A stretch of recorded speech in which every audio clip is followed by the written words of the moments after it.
So what I'm going to do is I'm going to tell you a little bit about myself, how I got here, because I didn't just magically come to this position.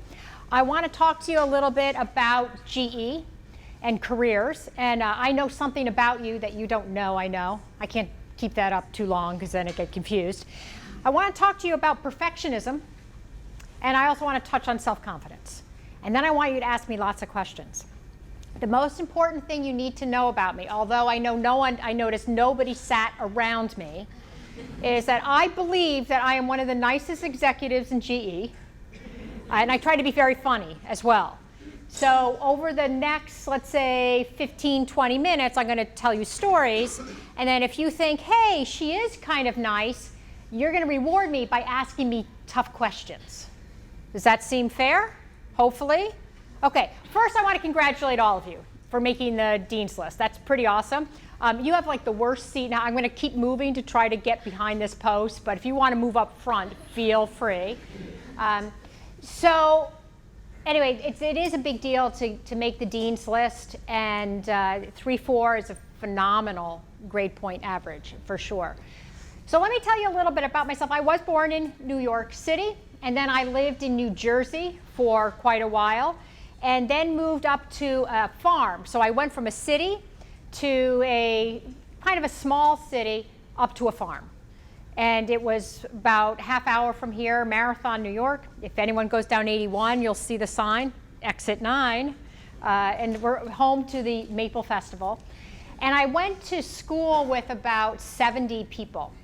So my parents did not go to college. My mother was a nurse, and my father worked at the telephone company. My mother always told me that I would go to college. And so it was never a question of whether I would do that. Huge question as to what I would do. At some point, on TV, we don't know what, by the way, no one really knows what engineers do until you get to be that. I mean, the faculty will, try to tell you they know what they do too, but there's no TV shows about it, except for the Big Bang Theory, and they don't really spend a lot of time on career development there. So you talk about doctors, you talk about lawyers, and so I, at some point in high school, decided I wanted to be a lawyer because that looked like fun. And there was this show called LA Law, which no one knows because it was way before, like even maybe before your parents were born. And so my parents did what they should have done. They brought in a lawyer who was not that successful, who then told me how awful being a lawyer was. And so I said, okay. And then we had very little money in my family. So I have to admit that was quite a motivator for me. I wanted to not have people call up and ask where their money was for paying bills. So I don't know if anyone else has that background in the room, but I always felt a little bit bad. There was a time when we were on food stamps, keenly aware that I wanted to eat, but also keenly aware that if I could prevent that going forward, I really wanted to do that. So I was highly motivated. And so I was looking up, he had to go to the library because there were no such thing as computers, or at least none that I could use. And I looked up, and you could make money being an actuary, which is really weird that I think that I wanted to do that. But I heard that you could make $40,000 a year as a top salary. And that was way more than my parents made. And so I went to school as a math major. And it turns out that would have been a terrible, terrible career move for me. But I interviewed with, I had two my internships were working at Grumman Boats and Canoes, and that was in Marathon, and I made copies, and I stuffed envelopes. So those are my internships. I did that 2 summers in a row.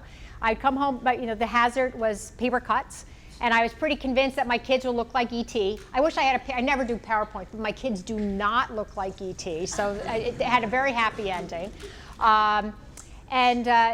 So then I interviewed with GE. I interviewed with the NSA, National Security Agency, which I did get a job offer, but way after I started with GE because they had to do all the background checks. And I think at a utilities company. GE made me an offer for the Edison engineering program. So I came in with a math undergrad and had to study and do that. So I made it through, and it's a tough class. And ironically, it's what I now manage. I have 1,000 Edison engineers in 75 locations. So many of those Those countries that I have visited are definitely from my job, but I also travel a whole lot. I just got in last night from my vacation. I was in Panama with my daughter. So we went down the canal and saw all kinds of wild animals. So I'm really into the rainforest, jungles, you know, Africa, kind of fun things like that.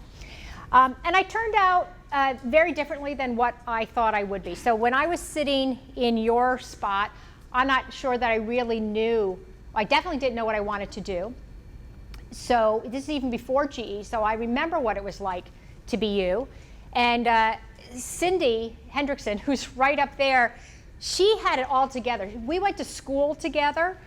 She was like president of SWE. She knew how to get all kinds of jobs.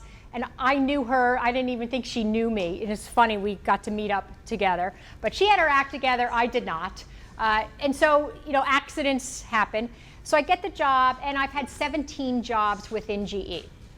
Now, here's something that I think most people talking to you about their company won't tell you.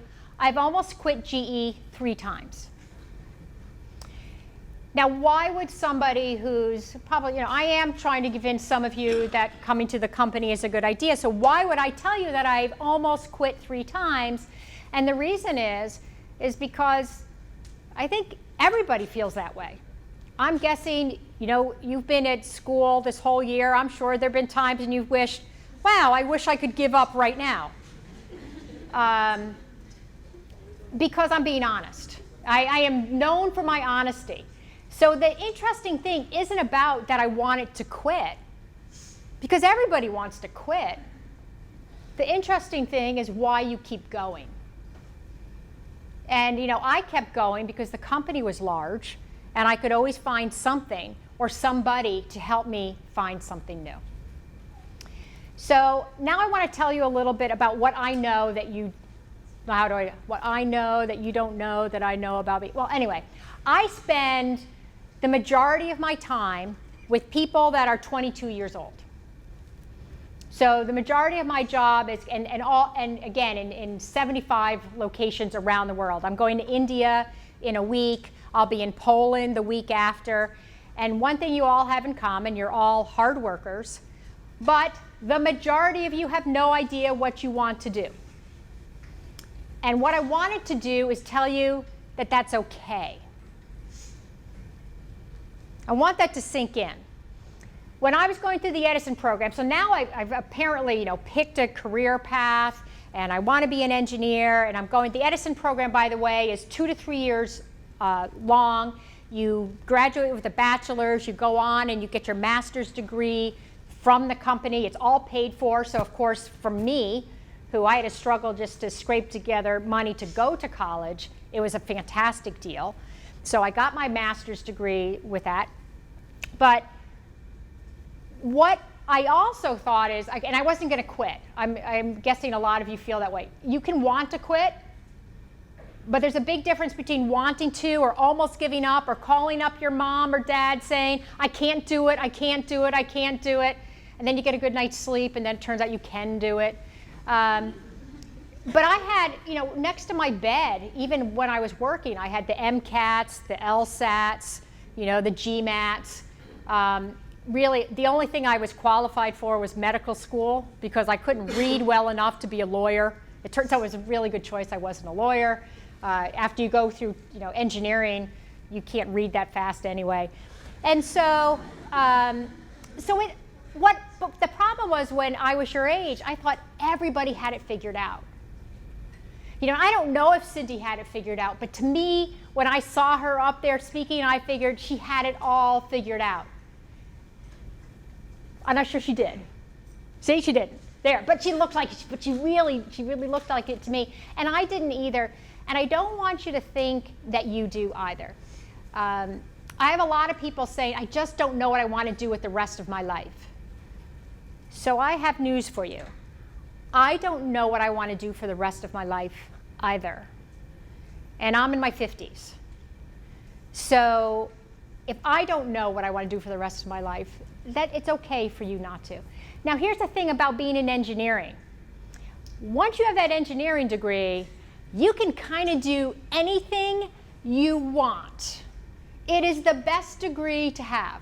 Many of you will absolutely go on to be phenomenal engineers and professors and scientists, and you'll do a great job. Some of you will take the path that I did. Before I had this job, I was a manager by the time I was 26. So I was leading businesses in aerospace and in research, and incredibly ambitious. Still am incredibly ambitious, even at my age. I want to make the world a better place. You are in what I consider the best major there is. So keep going. And then you need to try something like the Edison program, where I had 4 different rotations and I tried different things. And some of you have internships and you try more things. And by the way, it's not always just about what you do. Very often it's about who you work with and who you work for. Sometimes that's important to some of you and sometimes it isn't. So I just want you to know you're okay. I often tell people now, I started this book now. I'm always writing a book for advice. I have 2 books. One, how do you get a job in engineering? It turns out a lot of people don't know how to do that. And the other is just advice for 20-year-olds. Because I speak and listen, again, to 20-year-olds for a living.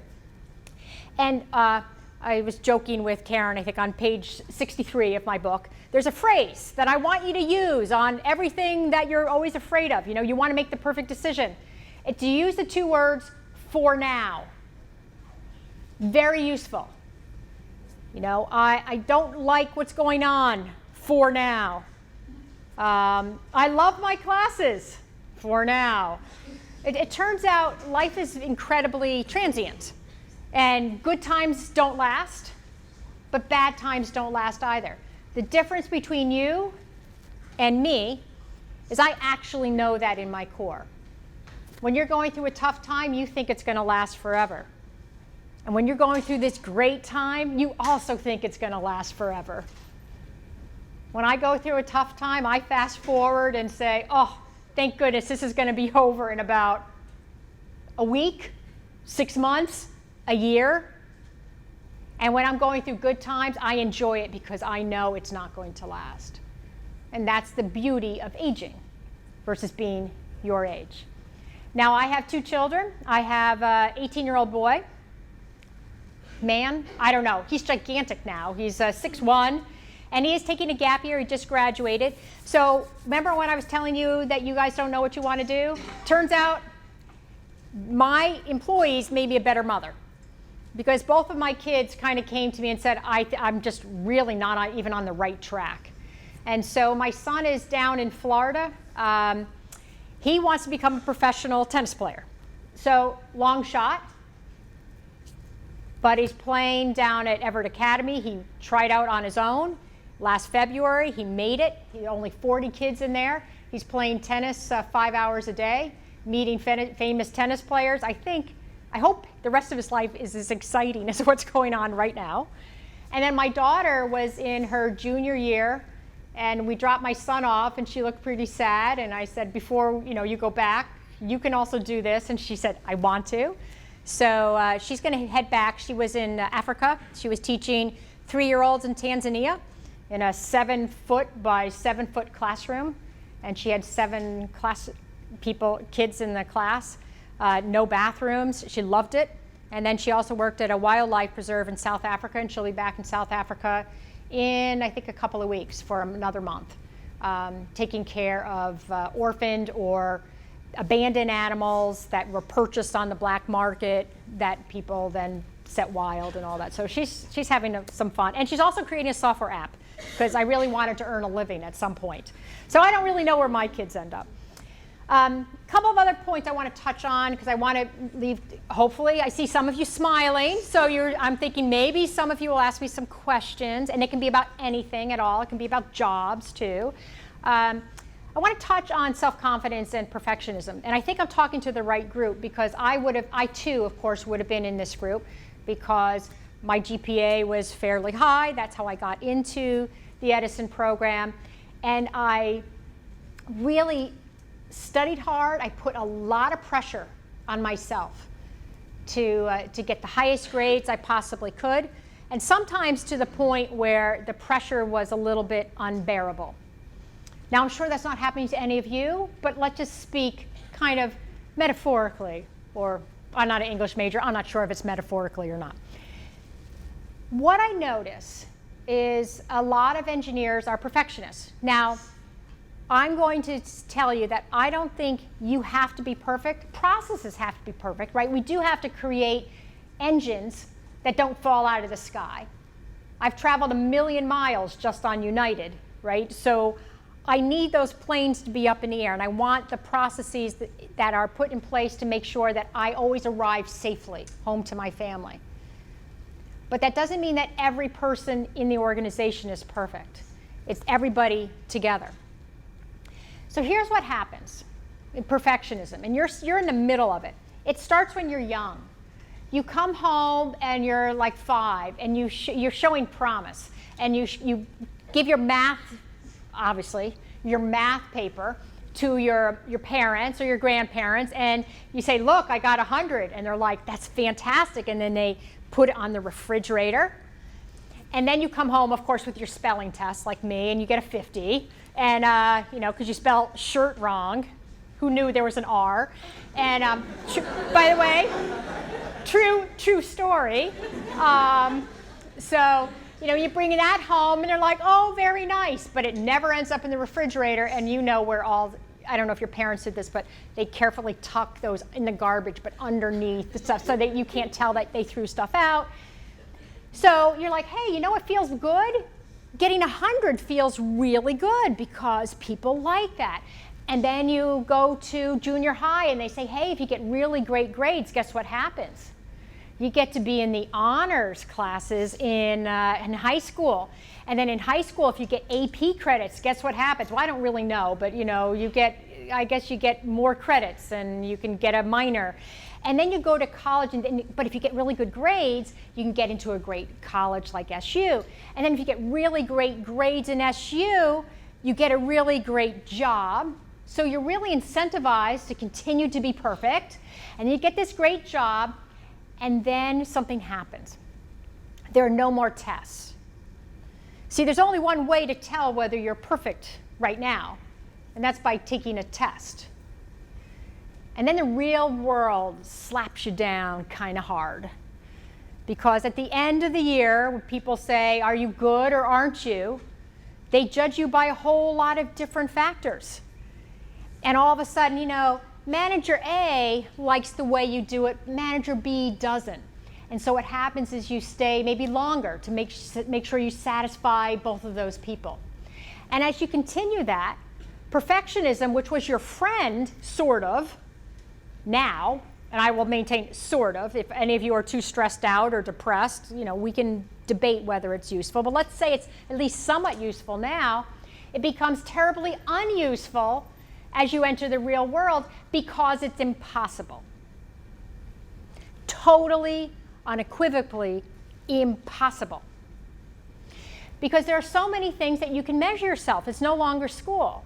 It can be having the perfect children. My children aren't perfect. They're not, they're taking a gap year because they don't know what they want to do. They don't have a 4.0. They're not in an orchestra. I mean, I can measure them many different ways. But I love them, and they're incredibly kind people. I could get measured on my lawn. I could get measured on my car, on my house. I mean, all of this stuff adds up, and it turns out it gets a little harder when you get older. So if you start this perfectionism trap, it only gets worse, and there's no test. So now you're at the mercy of people judging you, which leads me to the next thing, which is self-confidence. Self-confidence, most people think, well, it means that I'm secure in what I'm good at. And that's what I used to think. I no longer think that, because I was good at a lot of things and did not have self-confidence. I thought I was less than.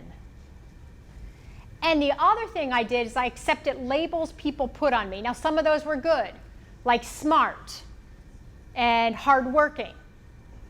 But then I remember I had a boyfriend that said I was too fat. And that started a 4-year battle with an eating disorder. Labels matter. And when you're perfect and one person near you puts a label on you, it can destroy you. And what you're trying to do with self-confidence is, I don't care who labels me, even if it's good or bad, I want to label myself. And I want it to be lots of things. And I want it to vary depending on the day. I'm really hardworking, but I wasn't last Saturday. So I want to make sure that I have a firm foundation of who I am. And I want to define self-confidence for you. It's not knowing, I used to think, well, maybe it's just knowing what you're bad at and you're comfortable with that. I have another idea, and that is this. Being self-confident means that when you fall down or make a mistake or something bad happens, you know in your gut you're going to be okay. And if you're a perfectionist, and one of you gets like a C, you're going to live. I do like to tell the story right now. In math, here's what I got. I was taking advanced calculus, and remember, it ends up, right? I end up as fast forward, I end up as an executive, very happy, right here. But I once got a 23 on my advanced calculus exam, and I don't mean out of 25, I mean out of 100. And some of you are like, oh my gosh, how did she live through that? Because I did. What I'm looking for, when people ask me, hey, what are you looking for? I'm actually looking for people that know how to get back up. Life has a way of pushing you down, or you fall down on your own accord. And I would say most of the time, I fall down on my own. I'm a little impulsive, I make mistakes. Oh man, I made some doozies. Some I would share with you, some I would never share with you. But it's not about being perfect. It's all about the recovery. So when you fall down or you're pushed down, because life isn't fair, sometimes people just come and push you down. You have got to get back up. And you know you're confident when you're pushed down or you're lying there and you say, it's time to get back up. And when you convince yourself that you can get up from almost anything, then you're going to be okay. So here's the paradox. In order for you to get your self-confidence and your self-esteem, you need to be less perfect, which is confusing to a room filled of probably perfectionists. Now, I'm not advocating you get the 23, especially with your professors here, because they probably do not like this speech, right? But what it does mean, it means taking some chances and failing, which is horrible. Failing is no fun. Struggling is no fun. Flailing on the floor, no fun. I agree. But getting back up, getting through it, knowing you did it, is really fun.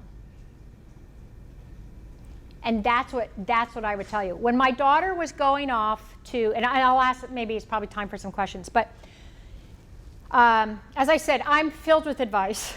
I mean, it's ridiculous the amount of advice I have to give you. If I had 8 hours and you would sit there with your eyes open, I would go through everything. But when my daughter was going to go off to college, she was going to go to Washington, D.C. And 6 months beforehand, I had an idea. Because my Edisons are always saying, oh, you should write a book. And I'm like, oh, I have this. So my daughter's name is Jill.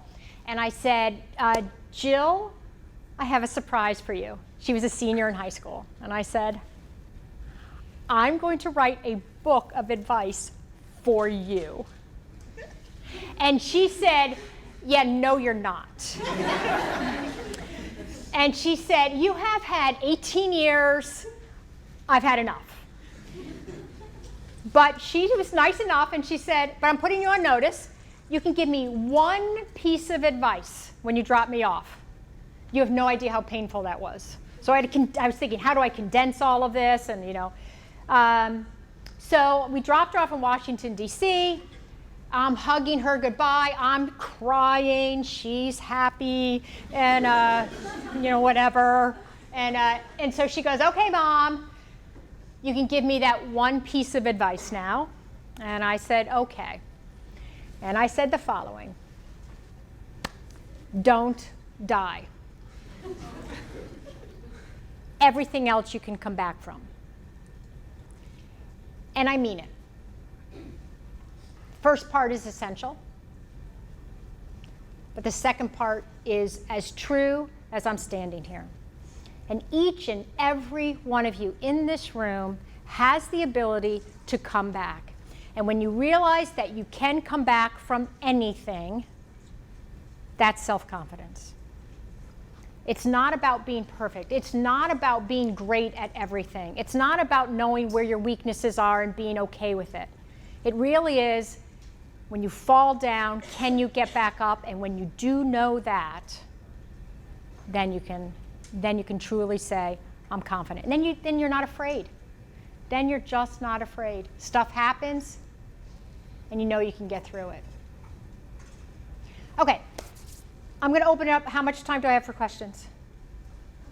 At least like 15 minutes. Okay, so I need a lot of questions, or I can start on a whole new topic. I could tell you a ton of stories. Okay, but I'll take some questions if someone wants to ask, and it can be about anything. I'm incredibly open too. Something really easy. Give me something easy. Yes. How do you balance being a mom and traveling for work? Okay, so the question is, how do I balance being a mom and traveling for work? Well, right now that's pretty easy because my daughter's 21 and my son is 18, and my daughter isn't a gap year, but I brought her with me. I've been away for 2.5 weeks, and I was gone for a week and a half on business, and I just had her. She helps me with my speeches, so I do a lot of speeches, and she adds that 21-year-old flavor and debates me. It's really awesome. So we co-write a lot of stuff. When I was younger, well, first of all, here's advice number 1: marry well. Now, the problem is when you initially walk down an aisle, it's a crapshoot. But I know you don't think that. But anyone my age knows that that's true. So you kind of, you gotta look out. I think it's, and I dated a lot of people too, and that doesn't up your odds either. So anyway, but that's another thing. Okay, you didn't ask for dating advice. You asked the mom thing. So I think what you need to do is you're going to have ups and downs in your career. And it really depends how ambitious you both are. My husband's also ambitious. And at any given time, I knew in my mind what my boundaries were. Well, I didn't know all the time, but at some point I did. By the time I hit my 40s, first of all, my career is really important to me. So I'm not going to stand up here and say, my family was everything and my career was second, because that's not true, because I would be lying to you. And I feel like I make a really big difference at work. I was in front of 550 people 2 weeks ago telling them I'm really glad. You know how they say no one ever wishes they had spent more time at work on their deathbed? I don't know if anyone's heard that. Well, I don't wish I had spent less time at home, for sure. But I also don't wish I had spent less time at work. I wish I had spent less time obsessing about work. So obsessing is bad. So for me, it was about setting boundaries. So I never wanted to miss my kids' birthdays, for example. But I did. I missed my daughter's 13th birthday. But before that, in exchange, I told her, I have a trip to Italy. It's over on Wednesday. I will fly you out on Friday, and we'll spend, after your birthday in Italy. And you know what she said? She said, okay.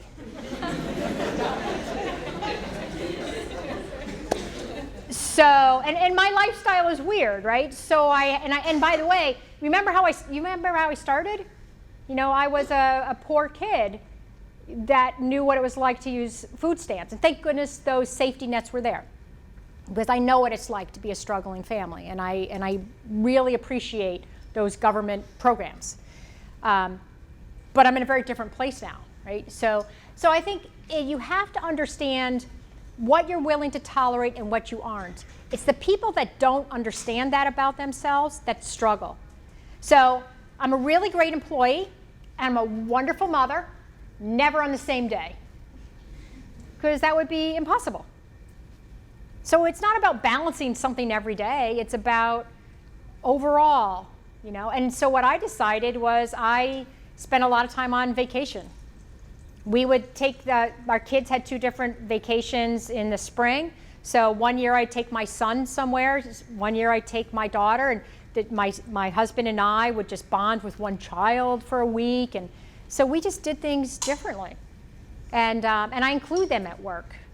I mean, when I went to China, I brought them to China with me, you know, when I could. So it was totally, yeah, I thought I was going to be my mom. Thought I was going to be exactly like my mom. My mother, wonderful mother, fantastic. She supported me. She always believed in me. She's the one that told me I was going to college, so I never even questioned whether I was going to college. She said, "You are," and I said, "Oh, I know I am," you know. So that was great. But she used to make cookies, and she was always there when I got home, and so I said, it just turned out to be a different mother. Turns out that was okay. And I think my daughter at this point, despite the teen years, my daughter said she would come up and speak in front of any group and say she's glad she had the mother she did. I had her put that on a recording, because I do remember when she was a teenager and not saying those things like, I hate you and you're the worst mother ever. But anyway, it all worked out, whatever. So it's good. So on. Yeah. So you mentioned earlier that during your time at GE, there were 3 moments when you wanted to quit. Yeah. Would you be willing to share one of which? Of course, I'm willing to share all 3. Okay, absolutely, and I'll make this quick because I tend to go on. But two of them who I worked for, horrible managers. Like, who you work for is so important. One, I have a word for it now. It's called sexual harassment, but I didn't quite know what it was back then. And he would tell me, go into that meeting and show your legs, to get your way. And it was an uncomfortable spot. And I didn't think he had a lot of integrity. And now we know what that is now. That was one. The second one, the guy, I called him like he had like his wife beater syndrome. He would scream at the top of his lungs, like he'd go, "Wah!" And he would. I was in this office, and poor Mike had the bad spot. So he'd come out and he'd be angry about something, and he'd ricochet off walls and he'd go into Mike's. But if Mike wasn't there, then I was second. And so Mike got the brunt, and he would go back and forth. Then the next day he would come in and go, "How is everybody?" And I'm like, "Dude, I am not, you got to set your boundaries. I'm not going to be treated that way." So I actually found another job in GE. And then the third, I was just totally burnt out. I was the only woman at an executive role in technology. It was during what they call e-business. Basically, the web came online, and I managed the whole thing. And they were trying to give me 500 employees in India, and my kids were 3 and 6, and I was close to having a breakdown. And but somehow, I was on the ground, flailing. Not even flailing. I was just plain dead. So that was the hardest period of my life for sure. And that I needed to go for counseling. I went on antidepressants for a year. So I really had to work very hard. So every day I wake up now, and I'm like, I'm going to be happy. So once I got out of that, I'm like, okay, I'm not going to be a perfectionist. A lot of things I gave up. So those are the 3 times. And the boss, the bad manager, I went and talked to people and said, hey, I would like another role. So, life is filled with ups and downs, but it makes you stronger if you can get through them. Someone want to ask? Yeah. I have 2 questions. Fantastic. So what would you? I'm old, so I'll only remember one. So, but Well, these are kind of easy. Okay. They're kind of the same question, but Okay. not really. okay. What would you describe, for one, being the hardest part about being a woman in an executive position? And then back when you were like 26 and you first got into management, what do you think was the hardest part about being a young manager? Okay, I'll go with the second question first. The hardest thing at 26 was I was the only manager, female, and I was the youngest manager, I think, of like all time. And so a lot of people would say she only got that job because she was a woman. So, and I think, And they also said something very unpleasant, which someone felt compelled to tell me. So I went home and I remember crying my eyes out all night because they had started a rumor about me, which was not true. And that's why I got my job. So if you use your imagination, you could. And so then I had to come in the next day, and I had to pass everybody in the hall and I wonder if they think, do they think I deserve it? Do I think? And so that second day was like, do they think I deserve it? And the third day is, I don't actually give a crap whether they think I deserve it. I'm here. I'm going to kick butt. I'm not going to let somebody else define whether I'm happy or sad. I'm going to just do the job I was here. And then I was promoted in a year. Then I was the youngest next level manager. So suck it. The hardest part about being a female, I think I have a very different management style. And I think some people wonder if it's effective, even though data would show it's incredibly effective because I get the same results. So it's probably coming at it from a different way.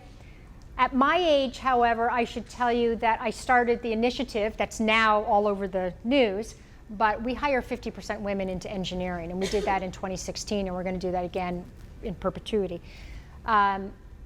But now at my age, I feel very secure. The vice presidents are, half of them are friends of mine, and I can call BS on stuff. So it's a lot easier when you get older but you still got to fit in. I remember, one more story about being a woman in an all-male management team.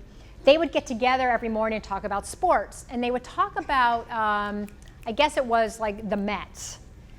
So I didn't know much about baseball and certainly knew nothing about the Mets. But what I did is I got a newspaper because you didn't have, again, these handy dandy phones. And so I got a subscription and I would read the sports before I went to work, and I joined them. And people go, oh, did you change? Don't you feel like you changed your personality? I said, no, that doesn't change your personality at all. It gives you another angle. And so I would sit there and, I guess I go, how about those Mets? And, so-and-so, I can't remember any of it now, but, oh, did you see how many, the RBI? I was like teaching myself all kinds of stuff. And you know what? I fit in. And it was this entree in the morning when everyone was casual, because that's when you make friends. You don't make friends when you're beating each other up about project schedules. And so that's probably another way I did that. So. Okay, she had a question. She was like on the first person. Yes. I was just curious what your favorite job has been. My favorite job by far is the one I have right now. It's fantastic. So 17 years, I've had 17 jobs, and this one I've had for 10 years. They offered me another job earlier, about 6 months ago, and I seriously considered it, and then realized that would be pure lunacy. I have more power.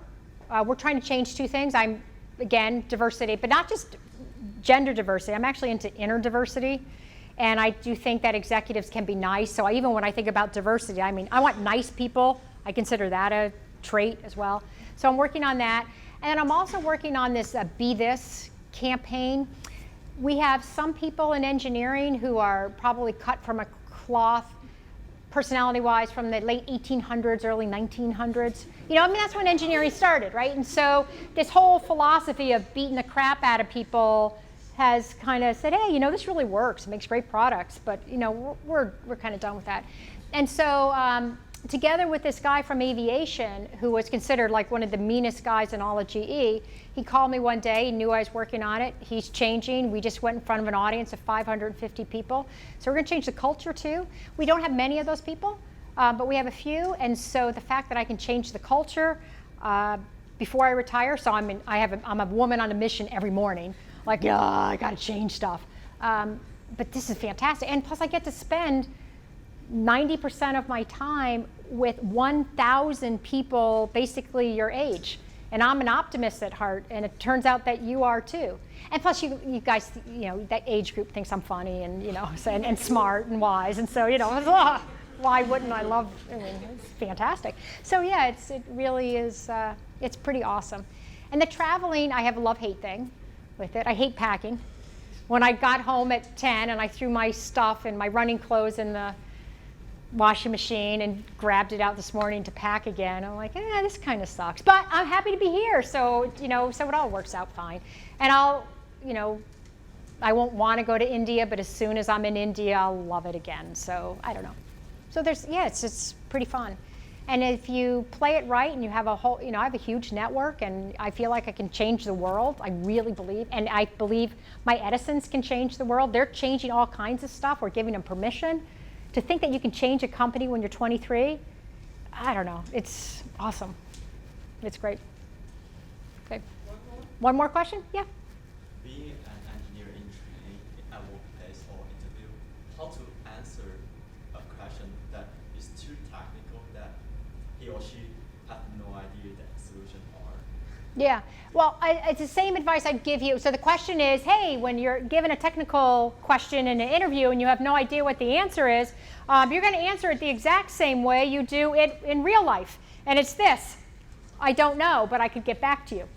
Because if you start trying to answer a technical question that I know the answer to, I'm going to know. You lose all credibility instantaneously. And so when you don't know stuff, you say that. I communicate to my 1,000 people the same way. I said I have four ways I can communicate. I know the answer and I'm going to tell you. I don't know the answer. I know the answer, but I can't tell you. And then there's conjecture, which is a guess, which is greater than 0, but less than 100 that I'm probably right. So somewhere in that rate, that's quality information you're getting from me right there. It's that means nothing. And so I think you've got to do the same thing. Honesty is really important. Now, it's a trigger for me because I hate it when people are dishonest.